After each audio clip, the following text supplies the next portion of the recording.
Bismillahirrahmanirrahim. Assalamu alaikum warahmatullah, everyone. My name is Umar Nasser, and I'm going to be doing this talk on mountains in the Qur'an, lessons for future research. So the Holy Qur'an, to us it is a book of truth with a capital T, which means it's both about spiritual truths, but when it speaks about natural phenomena, it also means necessarily that it has scientific truths. Because the claim of Muslims and the claim of the Qur'an itself is that it is a book that has been revealed by the author of the universe, Al-Alim, the all-knowing. And the Qur'an has many statements of natural phenomena, and these have been used by Muslims to promote the Qur'an as being a truthful book. So, for instance, the Qur'an very clearly talks about the Big Bang. It talks about the expansion of the universe, the eventual Big Crunch. We've already heard today about how it talks about embryology. And Muslims have said, look, the Prophet Muhammad, peace be upon him, could not have known these things unless the author of the universe himself revealed these truths to the Prophet, peace be upon him.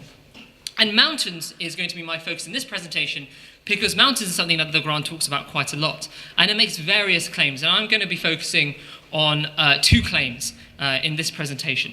And the first one that I draw your attention to is this one.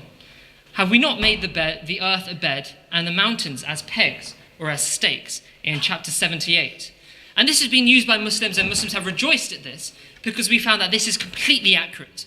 What happens is that when you have two tectonic plates coming together, they meet at a certain point, and you have mountains. These are called fold mountains, which branch up, and you have a mountain range like the Himalayas.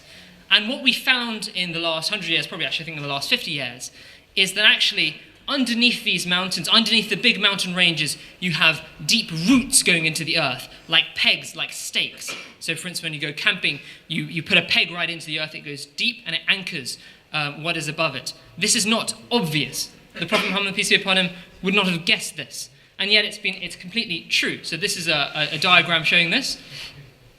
Here's another one. So you'll see here's the Alps. You see here another mountain range. And this is a quote which I got from a textbook, actually, which I found in a library at university when I was there. Beneath the mountain range, where the crust is thickest, a deep root projects into the mantle and provides buoyancy.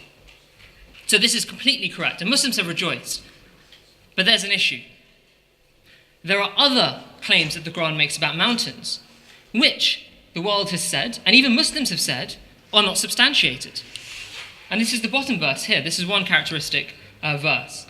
He has placed in the earth firm mountains that it may not quake with you. Now, what people have said, and what Muslims themselves have struggled with, is that this seems to be saying that mountains reduce earthquakes. Okay, that's a superficial meaning. If you just read it quickly, that's what it's saying. Mountains reduce earthquakes. And yet we know that the process that I described before, when you have tectonic plates meeting each other and mountains being produced, we know actually that that's a source of earthquake activity because you have massive plates colliding with each other. So rather than mountains stopping earthquakes, mountains themselves, they say, are the product of a process which produces earthquakes. So it's a problem. But of course there is a solution. And I want you to think about this. Mountains are not one thing. There are actually many, many different types of mountains.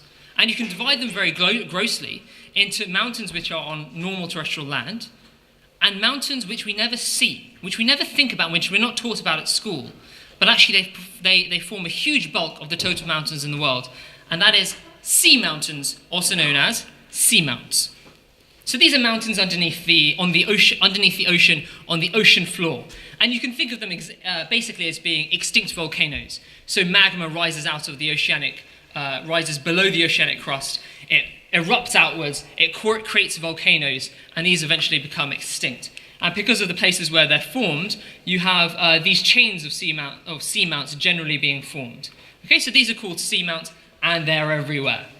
Okay, look how many there are. This is an estimate, and this is probably an underestimate from, I think, early 2000s. And they often happen like in these kind of chains that you can see.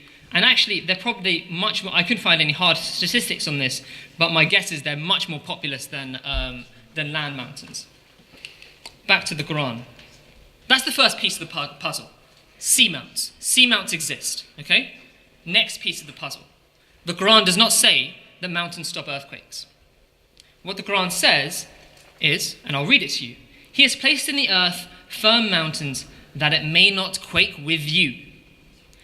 And we have made in the earth firm mountains lest it should quake with them. And he has placed in the earth firm mountains lest it quake with you. Bikum, bihim, bikum. So it does not say that it absolutely stops earthquake activity.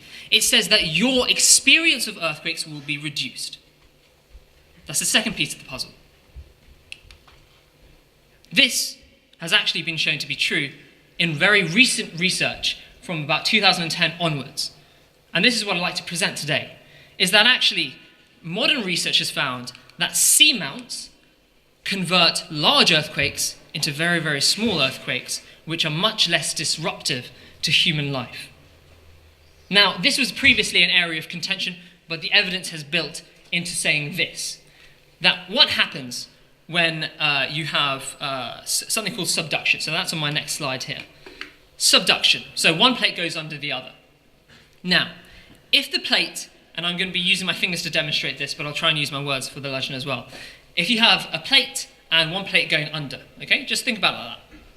And let's say, if I just do this with my fingers, and I've just moisturized or something, it's very, very smooth hands, okay? You'll have smoothness. If one plate is going under the other, what happens? I go smoothly and I slip, okay? Because there's no friction being generated. Those slips, when one plate goes when one plate is over a smooth plate, you have small irregularities which are infrequent, and the plate on top slips between them, and that slip causes huge, what they call megathrust earthquakes. And these earthquakes would be hugely disruptive to human life. But let's say I don't moisturize, and I do need to moisturize every day because I'm very manly.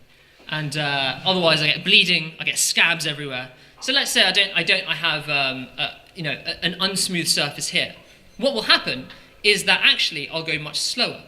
I won't be slipping, I'll be rather creeping, okay? Because my finger here will keep catching, and one plate keeps catching over the other one. And that's exactly what they found with seamounts in subduction zones. What seamounts do is they feature on the plate that is going under, the subducting plate, and they provide the friction that allows the plate on top to go slowly. And actually what happens is they fracture the plate above them. So not only do they create multiple points of contact, which causes what they call aseismic creep. So it's creeping and it has reduced earthquake intensity, aseismic.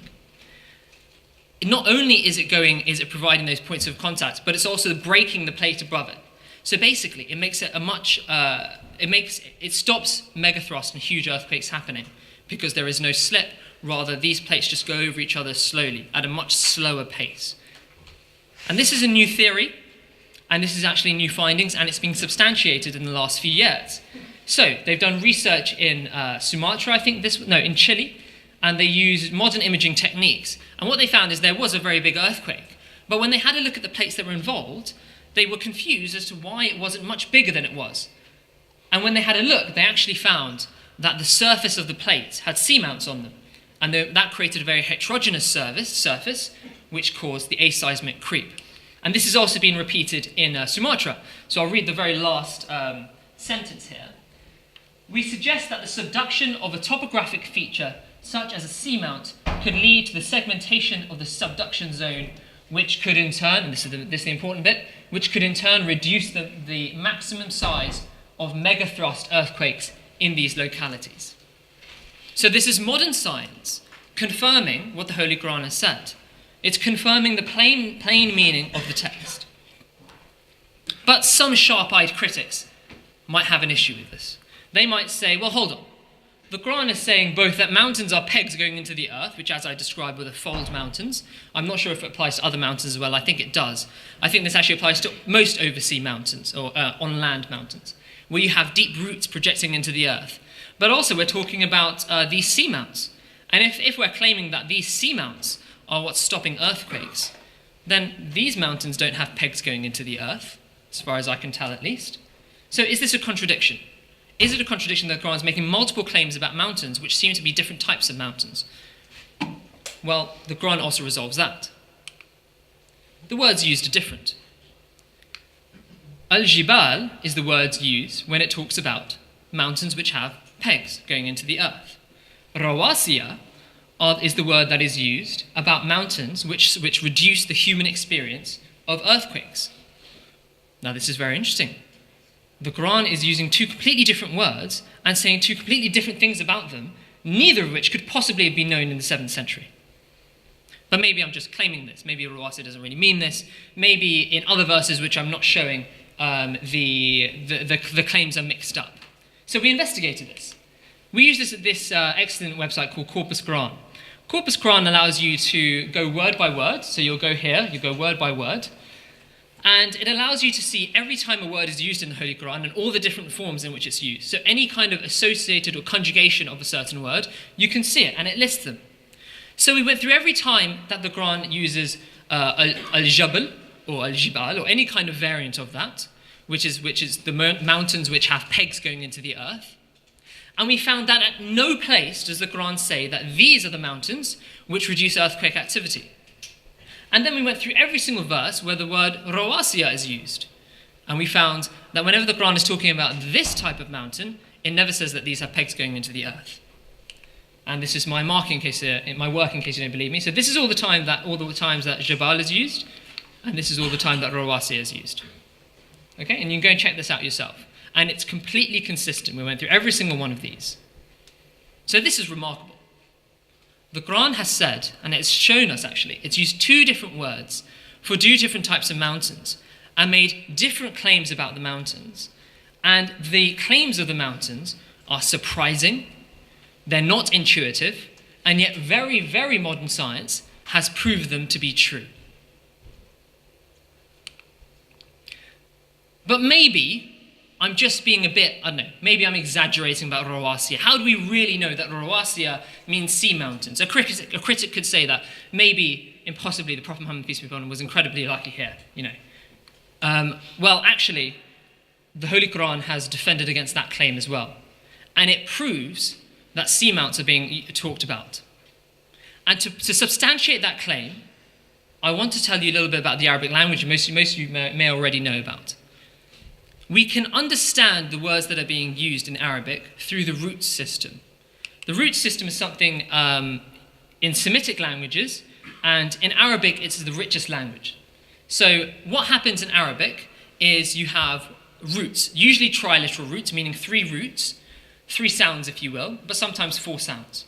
And words which are related, you can actually have manipulations of the basic root system to produce words that are related in ways that you may not otherwise realize. This will become clearer if I use a few examples. So darasa, to study. Yadrusu is basically the same word, he studies. Okay? So darasa. Madrasa, a school. Okay? Same thing, D-R-S. Darasa. Yudarris, actually that means he teaches. Okay? So you have different phenomena which are related in their essence. But whereas English uses, studies, school, teach, completely different words, no relation to each other. The Quran uses yadrusu, madrasa, yudarris. Another example, kataba, to write. Kitab, a book. Maktab, school. Maktub, a letter. Kataba, kataba, kataba. 3 things which in English we have: a letter, a school, a book.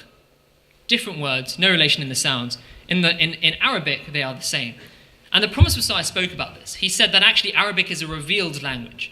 It is a language that has been designed by the divine and given to us. And that the Arabic language itself is a mirror of the physical universe.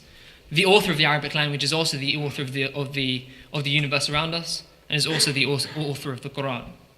Now, what happens if we examine rawasiya in the same way? Rawasiya comes from the root rasawa.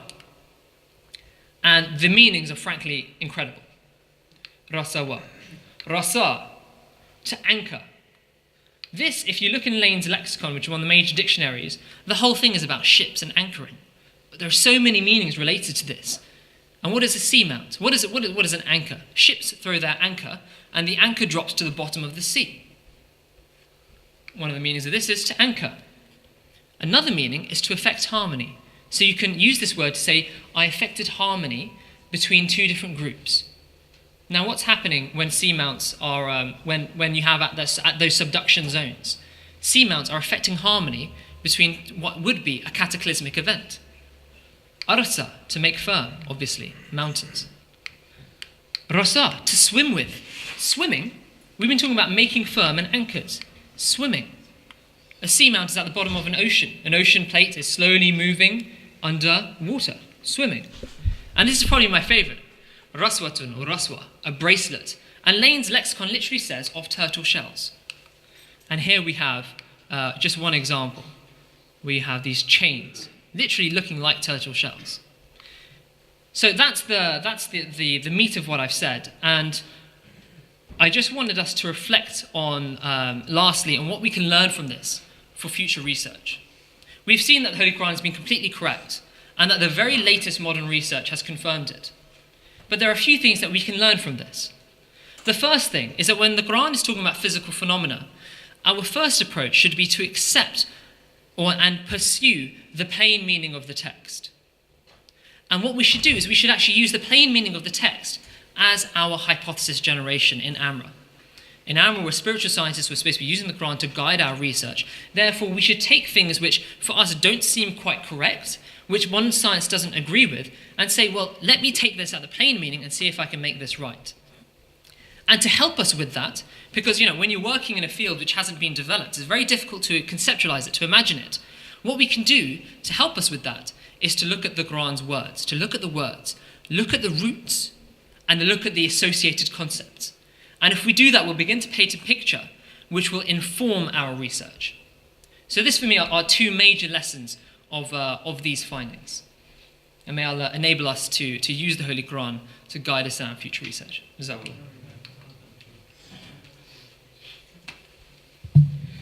Jazakallah for that very inspiring speech. Do we have any questions from the ladies?